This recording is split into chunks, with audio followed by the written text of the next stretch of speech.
لا شك أن محمدًا خير الورى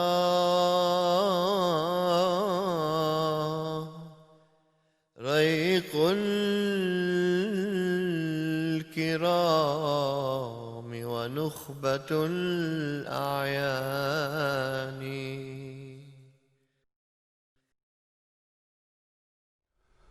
أشهد أن لا إله إلا الله وحده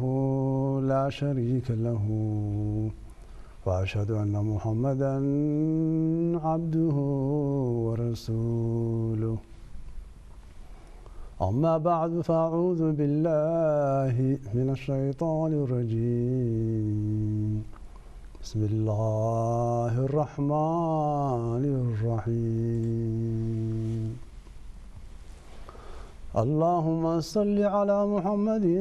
وعلى آل محمد كما صليت على إبراهيم وعلى آل إبراهيم إنك حميد مجيد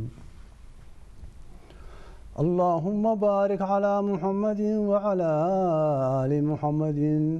كما باركت على إبراهيم وعلى آل إبراهيم إنك حميد مجيد السلام عليكم ورحمة الله وبركاته waxaan ka soo hadalnay in nabi ciise aanu samada jirin ku nooleyn ee uu geeriyooday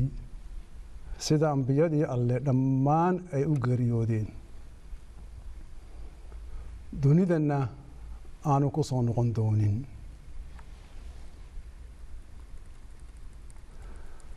soo noqoshada marka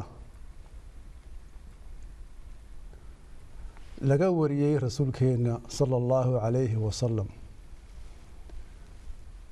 ee xadiista la inoogu sheegay inuu soo degi doono aakhir zamanka macnahoodu ma aha in nabi ciise qof ahaan soo noqonayo waayo qof dhintay ma soo noqdo macnahoodu waxa weeye in addoon muslim ah oo shaabaha nabi ciise inuu iman doono kaasina waa mahdiga sida rasuulkeenu calayhi salaatu wasalaam uu yidhi lalmahdiyu ilaa ciisa waa ibni maaja yacni mahdi ma jiro aan ciise ahayn barnaamijkan waxaynu sii wadaynaa aayadaha iyo daliilka caddaynaya in nabi ciise calayhi salaam uu geeriyooday oo aanu samada ku noolayn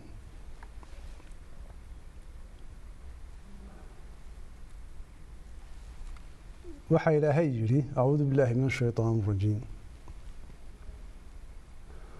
wajacalanii mubaarakan أينما كنت وأوصاني بالصلاة والزكاة ما دمت حيا وسورة مريم آيات السطن إيو لبعض آياتنا وحينو شيقيسا النبي عيسى عليه السلام يجري وحالي فاري صلاة يسكو إلا إنت آن نولهي macnuhu waxa weeye ilaa intii uu noolaa ayaa salaada iyo sakada la faray maa dumtu xaya waa intii aan noolaa weeye waana sida uu yeeli jiray sida uu fulin jiray weeye waxaa lagu qancayaa marka in aanu hadda noolayn waayo haddii la yidhaahdo samada ayuu jiraa oo weli waa nool yahay waxaa laga rabaa salaad iyo sako ma waxa markaa aynu odhanaynaa ama waxaynu markaa ka fahmaynaa aayadda qur-aanka in samada uu sako ku bixiyo yuu siiyaa sakada sida qura ee maanku ku degayo saxana ahi waxa weeye intii uu noolaa maadumtu xayan ayaa la faray salaada iyo sakada haddase ma noola sidaas ayaa macnaha aayaddu ku cad yahay waxaanay ku cadaynaysaa in nabi ciise aanu hadda noolayn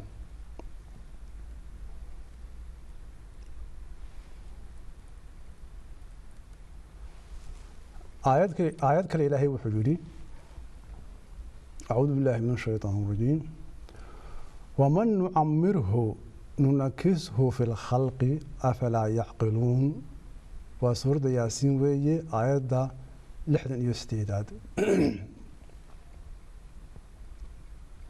وحال آيادا ليهي كأنو عمر دير سينو waxaan u celin yani qofka ilaahay cimri dheer uu siiyo wuxuu u noqon tabardaro iyo gabow qof iska noolaanaya weligii ma jiro haddii alle cimri dheer ku siiyo waxa aad sugtaa waa gabow weeyi inaad gabowdo sidee u odhan karnaa marka sidee loo odhan karaa in nabi ciise 2000 oo sano ku nool yahay samada xagee buu gabowga aayaddu sheegtay ka dhaafaya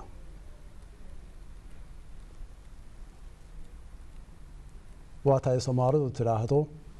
haddii geeri ku dayso gabow baan ku daynayn yani qof kasta oo bani aadanihi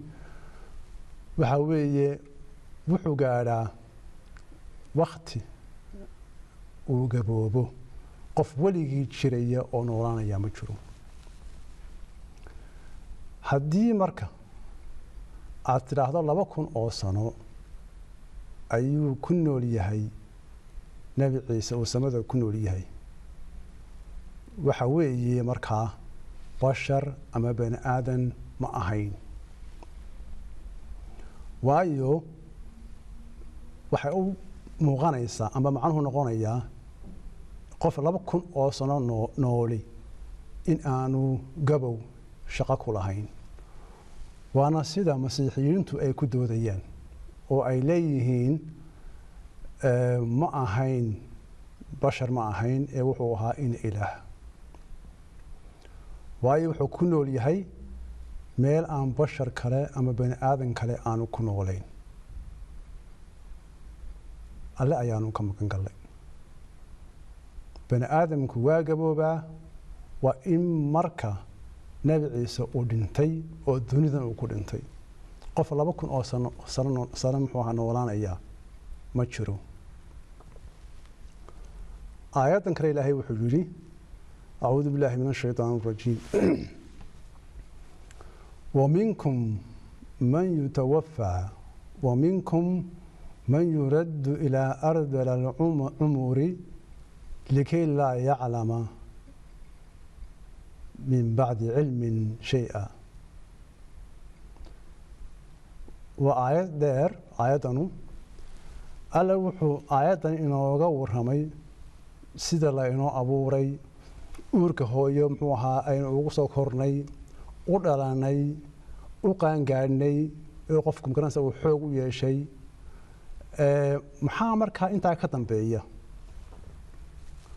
waxa alle aayadan inoogu sheegay qaar idinka mida way geeriyoon wa minkum man yutawaffa kase cimri dheer la siiyo alle wuxuu yidhi waxaa dib loogu celin cimri gabow dhaaf ah yani wuu gaboobayaa ilaa uu ka gaadho heer uu waxba kala garan yani heer uu magaranaysaa gaadho wuxuu aqoon iyo magaranaysaa uu cilmi bartay heer aanu waxba ka xasuusan oo waxba aanu magaranaysaa aanu muxuu ahaa ka garan ayuu qofku markuu gabow dhaafo oo ku dambeeya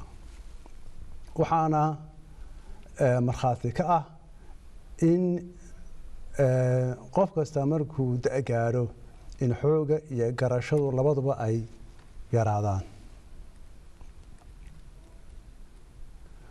ilaahay waxa kasta waa awoodaa laakiin sida uu bani aadamka ugu talagalay in dadku gaboobo oo dhinto yani waxa weeye qof ilaahay cimri dheer oo ma garanaysaa boqolaal sano gaadha qofka ilaahay wuu siin karaa laakiin sida ilaahay qur-aanka inoogu sheegay ee qur-aanku inuu fahansiinayo ilaahay wuxuu leeyahay qofku wuu gaboobaa ilaa iyo garashada iyo awoodda iyo wax kasta ay isdhimaan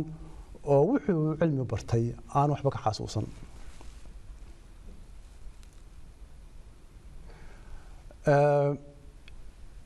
aayadahan aan iminka idiin sheegay iyo labadii barnaamij ee hore waa daliilka qur-aanka in nabi ciise aanu samada ku noolayn ee uu geeriyooday dibna aanu u soo noqon doonin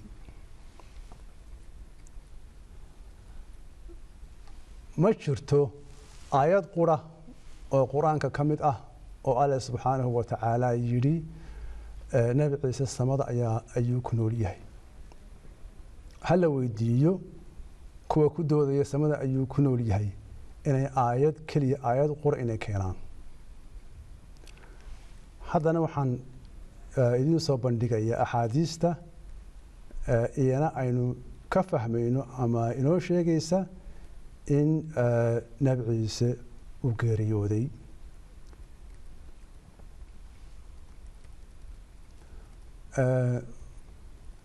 habeenkii eeba dheelmiyey rasuulkeena sala allahu calayhi wasalam waxaa ka mid ahaa ambiyadii uu kula soo kulmay samada uu kula soo kulmay nabi ciise iyo nebi yaxye oo ay wada joogaan waxaad eegtaa saxiixa bukhaari baab xadiisu lisraa shaki kuma jiro in nebi yaxye calayhi salaam uu geeriyooday oo uu dhintay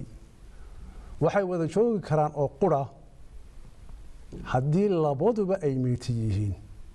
taasoo caddaynaysa in nabi ciise calayhi salaam ku jiro ka mid yahay inta geeriyootay qof baa odhan kara sawta rasuulkuba calayhi salaatu wasalaam samada qabtay habeenkii la dheelmiyey rasuulku calayhi salaatu wasalaam waa run oo samada ayuu qabtay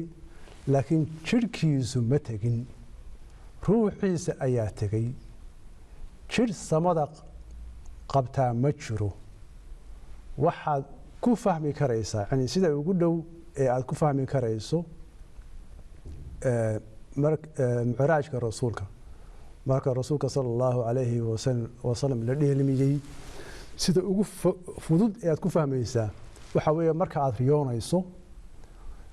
miyaanad faras fuuli karin oo samada qaban karin ma jidh ahaan baad duushaa markaad riyoonayso ma jidh ahaan baad samada qabataay duushaa miyaanad rasuulka sala allahu calayhi wacalaa aalihi wasalam aan riyo ku arki karin miyaad markaa aad odhanaysaa markaa subxii aad soo toosto aad dadka u sheegaysa ad leedahay muxuu ahaa xalay waxaan ku riyooday rasuulkii sala allahu calayhi wasalam miyaad odhanaysaa jidhkaygii baa samada qabtay oo rasuulka u tegey waxaad odhanaysaa xalay waxaan ku riyooday markaa micraajku riyo ma aha oo micraajka iyo riyada la iskuma mathaali karo laakiin waa sida ugu dhow aad ku fahmi karayso inaan rasuulku sala allahu calayhi wasalam aanu jidh ahaan samada qaban ee ruuxiisu uu samada qabtay aayadan kale ilaahay uu yidhi acuudu billahi min ashaytaan arajiim aayaddan waxaa weeye markii kufaartu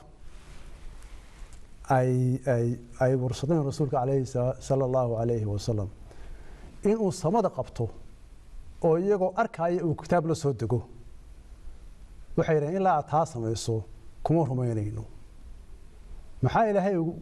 rasuulka sala allahu calayhi wasalam uu ku yidhi kudhe kufaarta ilaahay wuxuu yidhi kudhe acuudu billaahi min ashaytaan arajiim qul subxaana rabbii hal kuntu ilaa basharan rasuula macnaheedu yahay alle waa ka nasahan yahay alle looma nisbayn karo waxaad ku fakeraysaan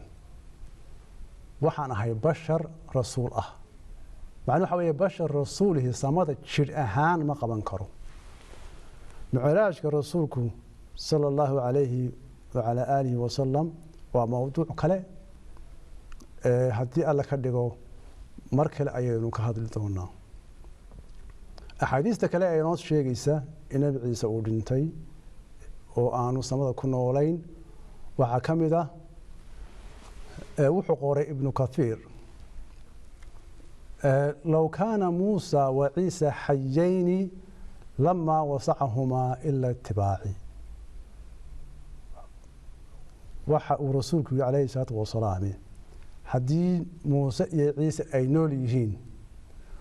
way wax kale umay banaanaadeen inay aniga i raacaan mooyaane macnuu waxa weye hadday noolaan lahaayeen macnuu waxa weeye hadda ma noola waxaad ka eegtaa ibnu kathiir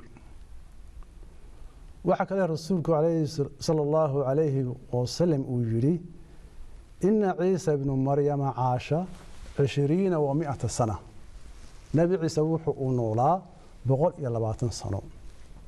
rasuulka laga wariyey waxaad ka helaysaa kansul umaal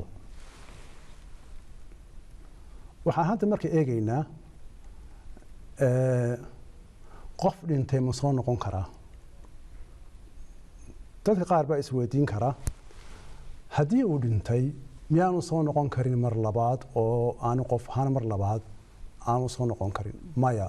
ma soo noqon karo waxaa sidaa aaminsan hinduuga qolada hinduuga la yidhaahdo ayaa waxaa aaminsan waxay aaminsan yihiin in marka qofku dhinto naftu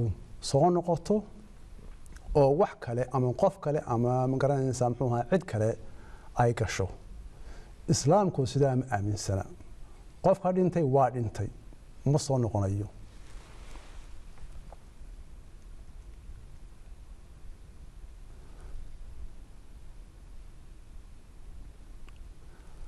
بعدما أن عديني القرآن كأنه كعديني حديث رسولك صلى الله عليه وسلم النبي عيسى أودنتي وحا القرآن كأنه كعد إن قف جري وذا أنو دب صانقون وأنو أدون كان دب صانقون وحبي قف دنتي والنفط كبح ذي ما صانقده محا عدينا إياه أنه القرآن كأنه قنو أعوذ بالله من الشيطان الرجيم ألم يروا كم أهلكنا قبلهم من القرون أنهم إليهم لا يرجعون وسورة ياسين وهي آيات 60 يلابا إلهي وحوليه مياني أركين انت قورم هرتو هلقمي هرقمتي أعد كصونقون وحصوان إنك قريو ذا aanu abid ku soo noqon adduunkan qof dhintay ma soo noqdo wali miyaa la arkay qof dhintay oo dib u soo noqday ama qurumi hore ha ahaado ama magaranaysa qof adigu idinku waa taqaanaan oo dhintay ha noqdo yani qof dhintay oo dib u soo noqday oo dunida ku soo noqday waligii lama arag waxa kale oo إلهي وآيات كلا كيري لعلي أعمل صالحا فيما تركت أعوذ بالله من الشيطان الرجيم لعلي أعمل صالحا فيما تركت كلا إنها كلمة هو قائلها ومن ورائهم برزخ إلى يوم يبعثون وسورة المؤمنون ويجي آيات بقول إيكو سيدا آيات ينوشي يسو كجيريودا وحو قلا عالم ليراهدو برزخ هو geediga u dhaxeeya dhimashada iyo bacsiga dambe ee la soo saarayo yani qof markuu dhinto barsakh buu qalaa ilaa inta qiyaamaha ay muxuu ahaa magaranaysa uu lahay cid kasta uu soo saarayo waxa kale oo adeegta xadiiska markii aabii uu shahiidiyay Jaabir ibn Abdullah in rasuulku uga warramay Jaabir hadalkii dhaxmaray alle subhanahu wa ta'ala iyo aabihi in alle ku yiri adoonkaygiyo waxay weydiiso tamani markaas Abdullah radiyallahu anhu weydiistay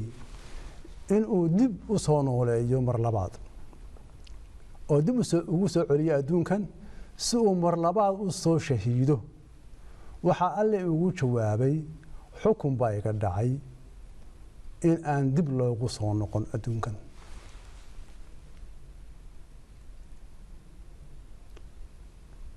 erayada xadiisku waxa weeye sabaqa minii alqawla annahum laa yarjicuun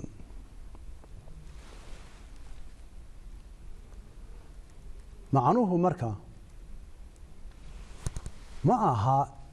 in alle aanu awoodin in uu nooleeyo qof dhintay oo dib u soo celiyo waayo alle wax kasta waa awoodaa laakiin alle ayaa qadaray oo inoo sheegay in aanu soo celin qof dhintay yani waxay ka mid tahay sunnaha alle ku xafidan magaranaysaa kitaabka qur-aanka in qofka dhinta aanu dib u soo noqon laakiin ilaahay wax kasta waa awoodaa marka waxaynu ka hadlaynaa ma aha awoodda ilaahay maaha waxaynu ka hadlaynaa sunnaha ilaahay xikmadiisa qadarkiisa iyo inta uu inoogu sheegay kitaabka qur-aanka ah waayo dadka qaar baa badi waxay yidhaahdaan ilaahay wax kasta waa awoodaa wuu soo celin karaa muxuu ahaa nabi ciise wuu soo celin karaa xitaa markay leeyihiin samadu ayuu qaaday waxay yidhahdaan ilahay wax kasta waa awoodaa ilaahay wax kasta waa awoodaa laakiin ilaahay waxyaabaha uu sameeyo oo dhan afcaashiisa waxa weeye ilaahay waa xakiim weeye marka ilaahay kitaabka qur-aanka ayuu inoogu sheegay waxaa sunnihiisa ah iyo waxaan ahayn awoodda ilaahay lagama hadlayo waxaa laga hadlayaa maxaa ilaahay inoogu sheegay kitaabka qur-aanka waxaa kaloo caddaynaya nabi ciise in aanu samada jirin oo aanu noolayn waxa weye sunnaha eebbe ayay ka mid tahay in uu gargaaro ambiyada uu soo diro mar walba oo kuwa beeniyaa aanay shirqoollada ay shirqoolayaan aanay ku guulaysan ama aanay dilin dacwadiisana aanay ishortaagi karin dhib kasta ha u mareen wayna u maraan ambiyada alle ugu dambeynta dacwada way gaarsiiyaan dadkii loogu soo dhiibay wayna ku guulaystaan in ay dacwada gaarsiiyaan dadkii alle u soo diray aayadaha caddaynaya in alle u gargaaro ambiyada uu soo diro waxaa ka mid ah acuudu billaahi min ashaytaan rajiim innaa lanansuru rusulana waaladiina aamanuu fi lxayaati اddunya wa yowma yaquumu alashhaad waa suuratu lkaafir aayadda 52 waxaa xaqiiqo ah baa ilaahay leeyahay in aan u hiilino rusushayada rusulana iyo kuwa rumeeya noloshan fi lxayaati اddunya iyo tadambaba iyo aakhiraba hiilka u weyni waa in dacwada ilaahay uu soo dhiibay inay ku guulaystaan oo qolinka ka hor yimaada ee shirqoolaya aanay is hortaagi karin waxaa kaloo ilaahay yidhi acuudu billahi min ashaytaan rajiim kataba allaahu laaqlibanna ana warusulii ina allaha qawiyun casiiz waa almujaadala aayadda 22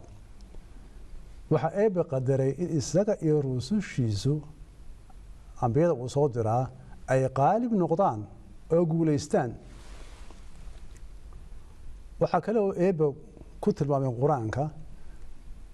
inuu qadaray qorshihii yuhuudda ahaa inay ku dilaan nabi ciise calayhi salaam saliibka oo ay yidhaahdaan malcuun buu ahaa in aanay ku guulaysan waxaana alla yidhi wamakaruu acuudu billahi min ashaytaan rajiim wamakaruu wamakara allaahu wallaahu khayru maakiriin waxaa weeye aali cimraan waa aayadda 55 weeyi ilaahay wuxuu leeyahay aayaddan waxbay qorsheeyeen buu leeyahy waa yuhuudi weeyi eebana qorashuu dhigay eebaana ugu khayr badan inta wax qorshaysa marka ambiyadoo dhami waa macsuum weeye waxaa markaa aayadahan aynu ka fahmaynaa in alle subxaanahu wa tacaala u hiiliyey nebi ciise oo ka badbaadiyey shirqoolkii yahuudda ay isku dayeen inay ku dilaan saliibka markii uu ka badbaadayna samada ma qaban ee dacwadii alle u soo diray ilan dacwuu sideeyey ayuu gaarsiiyey reer banu israa'iil kabacdina markuu dacwadii wada gaarsiiyey ayuu dhimasho caadi ah dhintay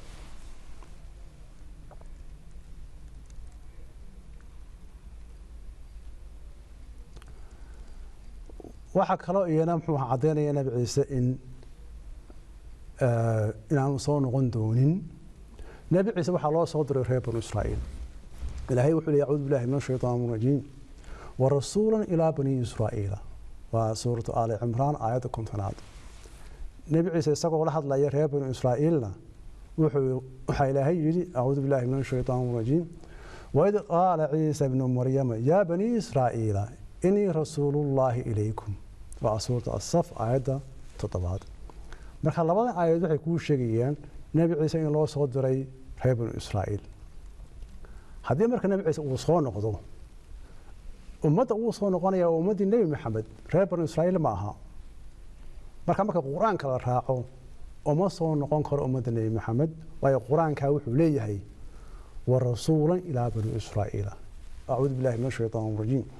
yaa xasratan cala alcibaad maa ya'tiihim min rasuulin ilaa kaanuu bihi yastahsi'uun waa yaasiin aayadda 11aad ayaan daro ayaa u sugantay addoomaha uma yimaado rasuul inay ku dheeldheelaan mooye mahadigu calayhi salaam isagoo aayaddan sharxaya wuxuu yidhi waa arrin mucjizo ah oo ka timaada xagga alle in rasuul kasta lagu qoslo laguna dheeldheelo oo la rumaysan waayo isweydii buu yidhi sidee loogu qosli karaa qof jir ahaan samada ka soo degay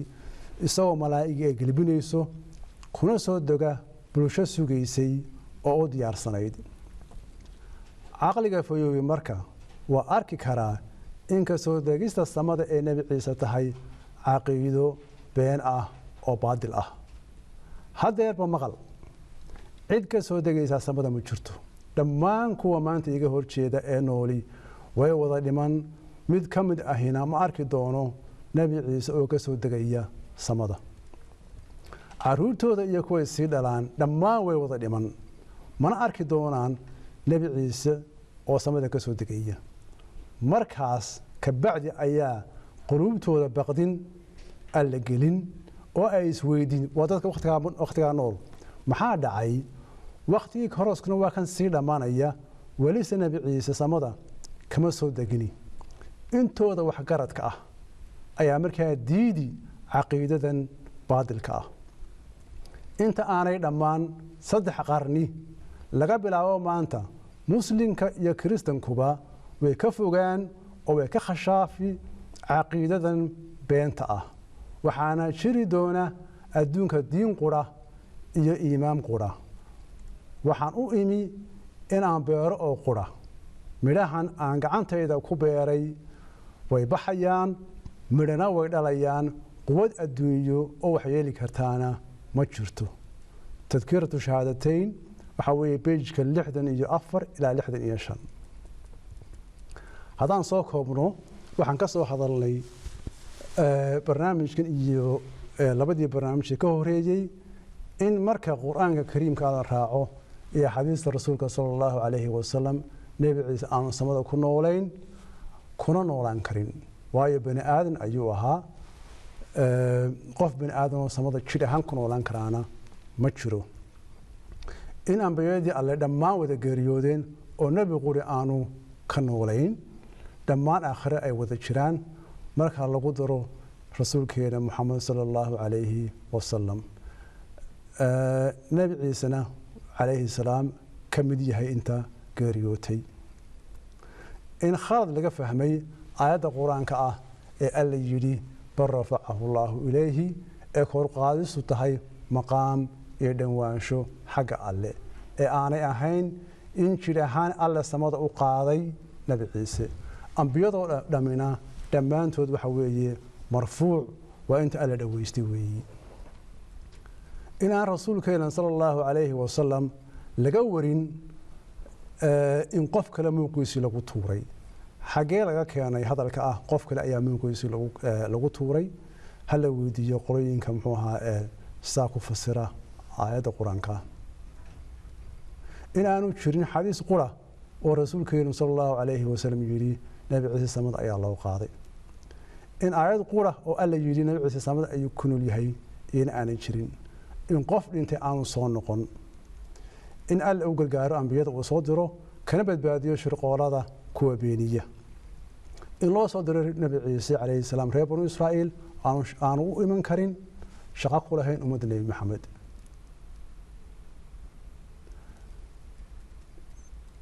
inta aan ka soo hadalnay oo dhammi waxay kuu caddaynaysaa in nabi ciise aanu samada ku noolayn ee geeriyooday kuma dhiman saliibkii halkaa ilaahay baa ka badbaadiyey wuxuuse dhintay dhimasho caadiya mar dambe